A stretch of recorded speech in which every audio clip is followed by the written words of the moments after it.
so that in 2027 they can go back and proudly mobilize additional votes for us for your second term. For your second term? Ha! Tinubu's youth leader didn't understand the consequences of voting, incompetence. I mean, incompetence. So, guys, take a look at this. They forget that transmission line is a super highway for generated electricity and power. They could not even make a down payment for a roasted corn for that electricity. We trust and we have full confidence in the man on the steering. We know that he has the full intention to ensure that Nigeria is on the path of greatness. He's not after Nigeria's resources. He knows what to do, but he needs to ensure that it takes... He's not after the people's resources. He knows what to do. Honestly, Tinubu's youth leader didn't know that the cameramen were in front of him capturing his voice. I wonder what he'll be thinking now that things have gone bad in Nigeria. So guys, just take a look at this video and listen for yourself what the youth leader told Tinubu when he went to meet him at Aso Rock. Because you make the job easy for us by being a man of stellar performance, a man of result, a man of impact. By investing in yourself and investing in people for over 30 years. And so it was easy for us to go out there to market you to the Nigerian people during the last election because of the investment that you have also made before time. And to congratulate you that we were not let down, and to thank God on your behalf for the victory that we had in that election. It wasn't a rosy one. There were challenges. We were ostracized. We lost friends. We lost family members. We were abused. We were attacked. We were called names. I have a youth leader here from Gombe State that was shot in his community on election day because the opposition wanted to rig and he was trying to defend our vote. We all paid prices, both as state youth leaders, zonals, and even as youth stakeholders of the party in various support groups, including the PCC Youth Wing. And we thank the Almighty God that today we are all here to celebrate that we have been able, as youth of this party, to produce a president and commander-in-chief of Nigeria. I think it's worth celebrating. Mr. President, we also want to come to say a big thank you for what you have begun to do. They have called you Baba Go Fast for the remarkable impact that you have made from your swearing in. First announcing that subsidy is gone and putting Nigeria on the trajectory of progress and making tough decisions, which is what leadership is all about. If only the decisions that you have made in the last 60 days thereabout have been made in the last 60 years of our independence, Nigeria will be a better country than what it is today. The student loan that you have introduced in your first month in office, the food security initiative that you announced last week, the deregulation of the forex sector, which has now been what some would call maybe the floating of naira, some have called it different names, but it's strictly deregulating the financial sector and forex. The impact, although is on a long term, but it is a decision that we believe will put Nigeria on the trajectory of change and progress and will help our country to rise to a level that we can be proud of. We want to thank you for your boldness and your courage. There's no doubt that is why you are called the Lion of Bodilon, because you fear nothing or no one when it comes to doing the right thing for the Nigerian people. Your Excellency, we also want to thank you for carrying along some of our young people, including my brother and friend, Mr. Shegun Dada, who is privileged to now be on your team here at the Villa. Shegun has worked tirelessly for our party over the last 6-7 years from the Buhari administration, and it's a thing of joy to now have him here at the Villa working directly with the president that he joined and to produce.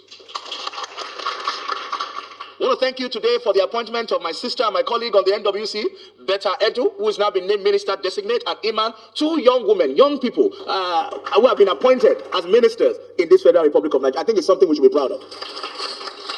For those who don't know, Betta is under 40. And so it's a thing of joy for us. She's just above 35. So by all rights, she's a young person herself. And to have a 36-year-old lady as a minister in Nigeria today, we are very grateful, Mr. President. Mr. President, I also want to use the opportunity to thank who I would call the honorary youth leader, my brother, my childhood friend, Remember us playing together on the lawn of Marina? Went to America, went to England, we kept in touch, and destiny brought us back together again, working together in the interest of Nigerian youth, my brother Tinubu.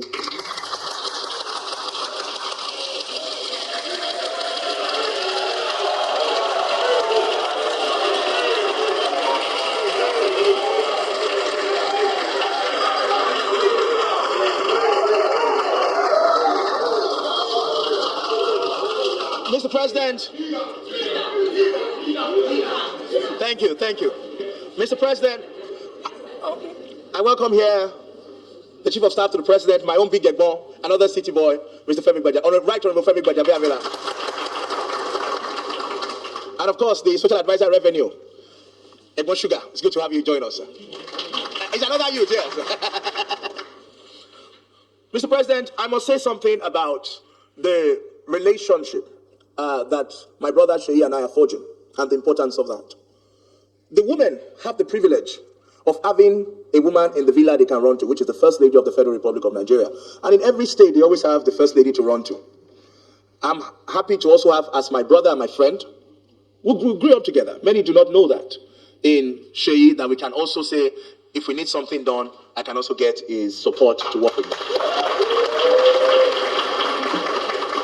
Mr. President, as I wrap up my gratitude and go to the next phase of my remark, I want to thank you, and I want to thank my governor, Mr. Babajide Sanwo-Olu, for giving me the privilege, out of the over 10 million young people in Lagos, to sit on this chair as the national youth leader of the largest party in Sub-Saharan Africa. Your mentorship, both of you, your leadership, your guidance for me, has helped me steer the ship of the youth of our party. A challenging one. As you know, we young people are very boisterous. We have so much energy. There are things that the women would keep quiet about, but the youth, in small things, we get to spark. We have our moments, but we also have a way to come together and forge ahead to find better solutions. And the mentorship that you provided for me over the years have helped me to be able to steer the ship of the youth wing. And so, Mr. President, the second focus of our visit here, who have led my deputy youth leader and all the youth leaders from the 36 states, is because of what Martin Luther King calls the fierce urgency of now. Mr. President, all of us in this room, we had what Winston Churchill called blood, tears, and sweat in the last election. We fought vigorously to ensure that we delivered our polling unit. They abused us. They insulted us. We went to the crooks and crannies. I, for example, single-handedly went to 33 states of the Federal Republic of Nigeria, leading rallies and going into grassroots on Kanos, on road. And I can tell the stories of all of my youth leaders, for example, Jide Ofo in Anambra State, who had to risk the fact that he was in an hip-hop control state. And even the candidate of the Labour Party was from his state and defied all that to continue to mobilize for us. Many of them, even from across the Southwest, some of them will stay without governors like Oyo State, River State, for example, and many others, ensuring that they delivered their polling units. Blood, sweat, and tears. And we have now come, based on the agitation of our young people across the country, to say we have worked. You told us to vote for Achebe, we vote for Achebe. Don't forget us, carry us along.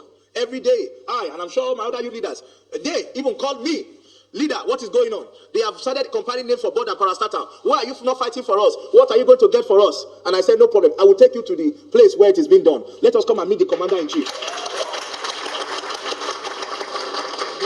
Mr. President, a committee was set up to be chaired by my Egbon to look into that board composition. We note carefully that no young person is represented on that committee. And we are demanding, sir, that you kindly look into that and have a nomination of a male and a female. Not just any male and female, sir. Youth wing of the party. I will volunteer to serve alongside any female that would love to join us. It's my job as the leader of the youth of the party. That's right. To make sure that we can push for the interest. Because I went to 33 states personally apart from traveling. And they came to us. And they will keep calling. So we would love to have representation on that committee to push so that we can go back to them in 2027 and say, but we did this back for you and we did this back for you. As I wrap up, sir, I also want to note that there are interventions and palliatives being introduced to ensure that the impact of this fuel subsidy is mitigated. We would also like to have young people across the country at the various levels of implementation, including some of our youth as focal persons in each of the states. We have the young people who have capacity, who have experience, who have the prerequisite qualification, and they will do very well. Just tell us what you need. We will bring the CV to you. Mr. President, in the manifesto, we promised young people the Presidential Youth Advisory Council.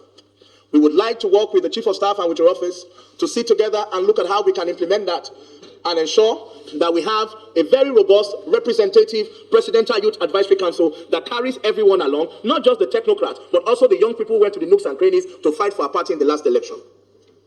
Mr. President, finally we note that our young people form about 75% of our population. There are over 7,000 appointments in government, either boards, parastatals, agencies, and many other things across. We, as the youth of the party, are requesting that you kindly, as you begin to fill those positions, consider at least 15%. We're not going to be like the women asking for 35. At least 15%. And when we say young people, in particular the youth of the party, who are card-carrying members, so that in 2027, they can go back and proudly mobilize additional votes for us for your second term. I want to thank you, Daddy, again, for seeing us, for carrying us along. We know and we are assuring Nigerians who are calling us every day that fuel is now 617 naira. We tell them it will always get very tight before it gets better. We trust and we have full confidence in the man on the steering.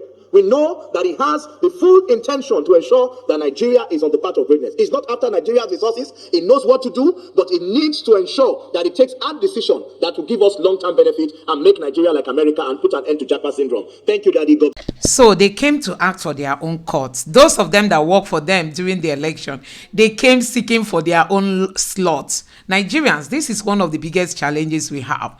The APC leader brought other leaders, the APC youth leader brought other youth leaders from the various states to come ask Tinubu for their own slots. It's not all about competence. It's all about, we worked for you during the election. It is time for us to get our own slots.